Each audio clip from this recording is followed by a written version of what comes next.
Las Vegas was founded on gambling and a few other sinful activities, but that does not mean that gambling here at any given time is necessarily the right time. In fact, there's plenty of times in your Vegas vacation when you should absolutely avoid gambling altogether. Many Vegas travelers are surprised when they first get off the plane and notice slot machines at the airport are frickin' everywhere. The machines stand out big time because no other airport has this much gambling in it, so it might seem like kind of a fun and unique thing to play a little, but this is not the time to start gambling. And not because people have told you that they know airport slots are the tightest. That's a bunch of crap.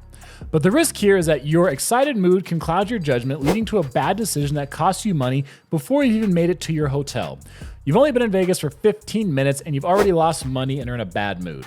Also, slots at the airport are more of a novelty than anything, so save your money for a more authentic gambling experience inside an actual Vegas casino. Only a handful of people who visit Vegas understand this well enough to actually do it.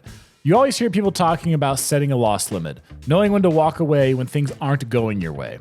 But here's the thing, most people don't set a win limit.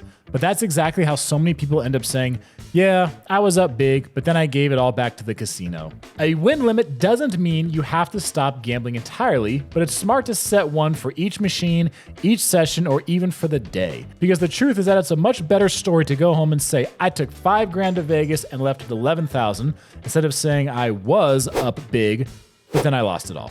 I know the excitement of being in the casino can feel amazing and make you want to keep pushing your luck, but don't be afraid to lock in a nice win for yourself. It's okay to quit while you're ahead. If you made this mistake like I did in Vegas, you'll learn a tough lesson about gambling in the wee hours of the morning. One night, I went to eat at Gold Coast Casino at 3 a.m. on a Monday morning. I wanted to play roulette, so I went to the North Strip at 4 a.m. to Sahara Casino to play double zero. But they only had one table open that was 000 with a $15 minimum. I knew nearby Circus was pretty unpopular at this hour, so I figured they would have a lower minimum and wouldn't dare to even have a 000 roulette wheel on the floor at all. Well, I was wrong on both accounts. And the only roulette game open was 000, but I was already there, so I played the 000 at Circus at 4:30 a.m. and lost $120. Don't ever do that. You'll have better gaming options if you just wait until the sun comes up. A lot of people get caught up in this when their session was brutal and your bankroll took a serious hit. But after a quick break, you start thinking that there's no way this losing streak can keep going because the odds have to turn around at some point. So you sit back down and chase those losses, hoping the casino will finally give you a break. And that's exactly where they want you. Gambling out of frustration rarely ends well, and more often than not, it just leads to digging yourself into a deeper hole. The best move, walk away, reset, and live to play another day. Every adult in Vegas gets set up for this when you walk into a casino, lights flashing, music pumping, and drinks are flowing. It's the perfect environment to have a great time. That's cool, but there's a couple things that people often do that helps make sure their money disappears even faster than usual at the casino. Remember, casinos already have the edge in every single game you see on the floor. But if you really want to help them out, go ahead and start gambling when you're either drunk, tired, or both. That's exactly what they want you to do. Impaired judgment means bad decisions, and bad decisions mean more money in the casino's pocket, not yours. So do yourself a favor. If you're not sharp and focused, sit the session out. Your wallet will thank you. Make no mistake about it, one of the most iconic activities in Vegas is to have dinner at one of Vegas's top restaurants, followed by an amazing show. It's a great way to spend the evening, especially if you're here with your significant other. But you've got a little downtime before you head out, so you figure you'll take a quick chance at luck at the tables. Well, here's where things can get tricky. You might break even and go on with your night, no harm, no foul. But what if you lose a chunk of money right before dinner, and now you're aggravated while you're sitting down to an expensive dinner which can distract you from the fun you're supposed to be having in the moment? On the flip side, if you're in the middle of a hot streak, then stopping to go make your reservation can feel like you just walked away from a lot of money and you're wondering how much more you could have made. The worst case scenario here is that you not only lose more than you were prepared for, but you also miss your reservations because you gambled too long. Everyone makes mistakes. You're having a great time, the energy is high, and before you know it, your gambling bankroll is gone. But you're only halfway through your trip. Maybe you underestimated how much you need, or maybe you got a little too aggressive with your bets early on. But either way, this is where you have to make a choice. You can push past your budget and hope to win it back, or you can stop now and actually enjoy the rest of what Vegas has to offer. Because trust me, I've spent over 10 years online showing people there's way more to do here than just gambling. Remember, the casino always has the advantage, and you don't want to risk spending the rest of your trip stressing over money. One thing to keep in mind about Vegas is when it comes to gambling, it's supposed to be exciting. People love the thrill of the chase, the rush of a big win, and the energy of the casino floor. But let's be blunt here. Sometimes it just sucks. Maybe you're losing hand after hand, maybe you tried out a new casino and just aren't feeling the vibe, or maybe a staff member rubbed you the wrong way. Whatever the reason, if you hit that point where you're no longer having fun, that's your cue to step away. There's no rule saying you have to keep playing, and forcing it usually makes things worse. Vegas will still be here when you're ready to enjoy it again. An important thing to keep in mind when gambling in Vegas is that if you're a whale, then you can completely ignore everything this list just covered because you have an ungodly amount of money. For everyone else, I'm going to give you some help right now on finding better gambling options for the everyday person. If you're staying at the south end of the strip, then the closest place you can play 3-2 blackjack for $10 and craps for $10 are Oyo, Ellis Island, and Tuscany. Ellis Island also has a $5 table for both craps and blackjack. For those of you staying at the center strip, your most player-friendly option on the strip is going to be Treasure Island. You can also find some better gambling odds and minimums just a block west at Rio, Palms, and Gold Coast, but not as low as Oyo, Tuscany, and Ellis Island. When you're staying more towards the North Strip, your better odds and minimums will be at Circus Circus, Sahara, and Strat, and in downtown. Picking the right time to visit Las Vegas can make a massive difference in both your experience and your wallet. A big opportunity for slot players to get more value in Las Vegas happens every summer at Circa, the D, and Golden Gate in downtown on Fremont Street. They all have the same ownership and offer a 5x tier credit multiplier during the summer months of June, July, and August for slot players only.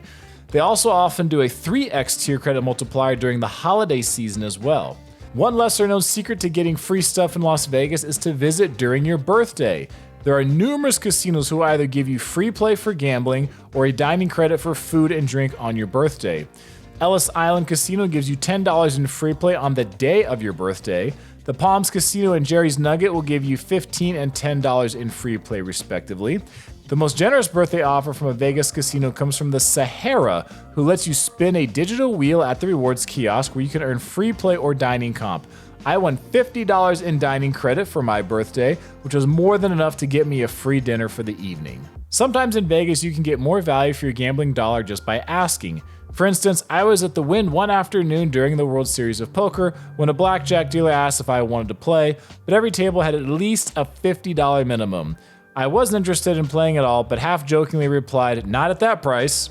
The dealer said he would ask his supervisor if they would bring it down to $25 or even $15 since they had a fair amount of tables open. That was the first time I learned that certain casino employees have the discretion to lower a table minimum for a customer. Between Thanksgiving and Christmas is a great time to visit Vegas, especially if you are trying to get the most value for your dollar. It is the slowest time of year for Vegas travel, and certain entertainment options like shows and clubs are limited, but that's why you can stretch your gambling dollar further. When the casinos are slower, they will usually have lower table minimums to try and encourage people to sit down and play. In fact, Caesars Entertainment sometimes runs a promotion during the months of November and December called Earn for Next Year. So November and December of 2024, for every 500 tier credits you earn during those 2 months, you would receive 100 tier credits towards your 2025 Caesars Rewards tier score, giving you additional time to earn your tier level status for the year of 2025. Tier matching is a great way to get other rewards like a dining credit, a spa credit, free slot play, free tickets to an attraction, free parking, and expedited entry at hotel check-in restaurants and nightlife venues. The foundation for this strategy is that you take the higher status you have at one casino and show that in person at a competing casino who will match that level to what they think is the equivalent in their system. The casino you're matching it to has no idea if you earned that level by gambling tens of thousands of dollars or by matching from somewhere else. But either way, you will be automatically given a higher status at another casino based on the status that you already have at a competitor. Doing this definitely does take some time to research, and it completely depends on what casinos are offering for what promotions at that time. As far as how long you have these benefits, some casinos give them to you for 6 months, and others give them to you for an entire length of their casino earning period, which can be up to a year. One of the best times to do tier matching in Las Vegas is when a new casino opens.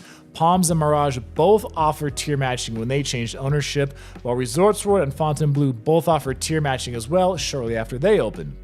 These properties do this because they're trying to build up their database of casino customers in order to be competitive with the casinos that are already established in the Las Vegas market. Most casinos will only allow people to tier match one time, and sometimes it's for the first time signups only. However, there are times when a casino will run a tier matching promotion that is available to current members as well.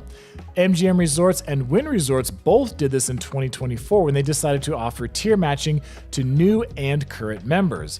I did 2 videos on this channel of how to take advantage of that promotion, and there was no shortage of people who let me know on social media that they followed those same steps and were able to get hundreds of dollars in free food, spa credit, waived resort fees, and higher status at numerous major hotels and casinos in Las Vegas, which would normally have to be earned by gambling tens of thousands of dollars.